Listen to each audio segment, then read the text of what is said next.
കൃത്രിമ ഇറച്ചി നിർമ്മിക്കാൻ കഴിയുമോ? കഴിയില്ല എന്നാണ് നിങ്ങൾ കരുതുന്നതെങ്കിൽ നിങ്ങൾക്ക് തെറ്റി. എന്നാൽ കഴിയും.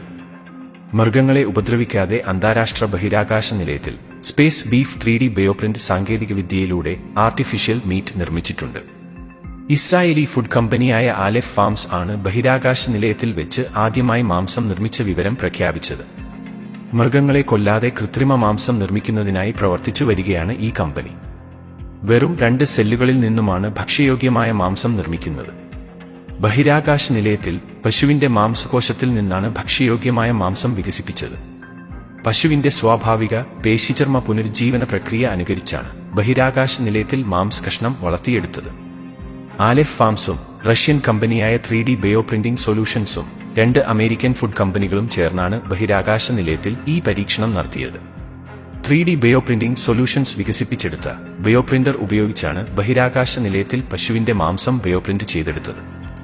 മൃഗങ്ങളുടെ കോശങ്ങൾ പോലെയുള്ള ജൈവ വസ്തുക്കളും വളർച്ചാ ഘടകങ്ങളും ബയോ ഇങ്കും കൂട്ടിക്കലർത്തി പാളികളായി പ്രിന്റ് ചെയ്തെടുക്കുന്ന പ്രക്രിയയാണ് ബയോപ്രിന്റിംഗ്.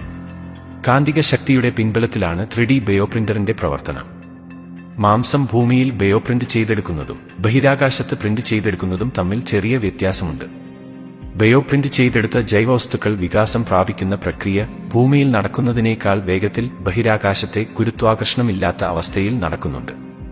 ഒരു മഞ്ഞ് ഉരുട്ടിയെടുക്കുന്നത് പോലെ മാംസകോശം എല്ലാ വശത്തു നിന്നും ഒരുപോലെയാണ് പ്രിന്റ് ചെയ്തെടുക്കുക. മറ്റ് ബയോപ്രിന്ററുകൾ സാധാരണ പാളികളായാണ് ബയോപ്രിന്റിംഗ് നടത്തുന്നത്. കാലാവസ്ഥാ വ്യതിയാനം മൂലമുള്ള സാഹചര്യങ്ങളാണ് ആലെഫ് ഫാംസ് കൃത്രിമ മാംസം എന്ന ആശയത്തിലേക്ക് കടക്കുന്നത്. ഇറച്ചിക്കായി മൃഗങ്ങളെ വളർത്തുന്നതിന് വലിയ അളവിൽ വെള്ളവും ഊർജവും ആവശ്യമാണ്. ജലം പാഴായി പോവാതിരിക്കാനും ഭൂമിയുടെ നീലിമ സംരക്ഷിക്കുകയുമാണ് തങ്ങളുടെ പ്രധാന ലക്ഷ്യമെന്ന് ആലെഫ് ഫാംസ് പറയുന്നു. പ്രകൃതി വിഭവങ്ങളെ സംരക്ഷിച്ചുകൊണ്ട് വരാനിരിക്കുന്ന തലമുറകൾക്ക് ഭക്ഷ്യലഭ്യത ഉറപ്പുവരുത്താൻ ഇതുവഴി സാധിക്കുമെന്നും ആലെഫ് ഫാംസ് കരുതുന്നു.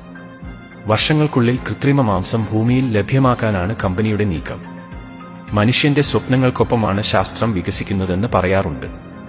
ആ സ്വപ്നങ്ങൾ യാഥാർത്ഥ്യമാകുമ്പോൾ മനുഷ്യൻ പലപ്പോഴും അവിശ്വസനീയതയോടെ നിന്നു പോകാറുണ്ട്. കോഴിയിറച്ചി കഴിക്കാൻ കോഴികളെയും ആട്ടിറച്ചി കഴിക്കാൻ ആടിനെയും ബീഫ് കഴിക്കാൻ മാടുകളെയും വളർത്തേണ്ടതില്ലായിരുന്നെങ്കിലോ?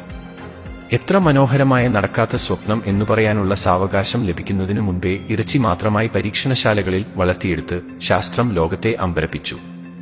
അത് അവിടെയും തീർന്നില്ല. സ്പേസിലല്ല, ഇപ്പോഴിതാ ഇവിടെ ആ കൃത്രിമ ഇറച്ചി വിപണിയിലേക്കും എത്തുകയാണ്. കാഴ്ചയിലും രുചിയിലും സാധാരണ മാംസം പോലെയുള്ളതും അതുപോലെ തന്നെ പാകം ചെയ്ത് ഉപയോഗിക്കാവുന്നതുമാണ് സാങ്കേതികമായി ഇൻവിട്രോ മീറ്റ് എന്നറിയപ്പെടുന്ന കൃത്രിമ മാംസം. Clean meat, lab grown meat, synthetic meat എന്നീ പേരുകളിലും ഇതറിയപ്പെടുന്നു. ലാബിൽ കൃത്രിമമായി ഉത്പാദിപ്പിക്കുന്ന ഇറച്ചി വിപണിയിലിറക്കാൻ അനുമതി നൽകുന്ന ആദ്യ രാജ്യമായി മാറിയിരിക്കുന്നു സിംഗപ്പൂർ. കാലിഫോർണിയ ആസ്ഥാനമായ ഈറ്റ് ജസ്റ്റ് എന്ന ഫുഡ് സ്റ്റാർട്ടപ്പിനാണ് ലാബിൽ നിർമ്മിച്ച കോഴിയിറച്ചി വിപണിയിലെത്തിക്കാൻ സിംഗപ്പൂർ സർക്കാർ അനുമതി നൽകിയത്. ഇതോടെ മൃഗങ്ങളെ അറുക്കാതെ മാംസം ഉത്പാദിപ്പിച്ച് ഇറച്ചി വിൽക്കുന്ന ലോകത്തെ ആദ്യ കമ്പനിയായി ഈറ്റ് ജസ്റ്റ് മാറി. ഇവിടെ ഇന്ത്യയിലും കൃത്രിമിറച്ചി ഗവേഷണം ആരംഭിക്കാൻ ഗവൺമെന്റ് അനുമതി നൽകിയിട്ടുണ്ട്.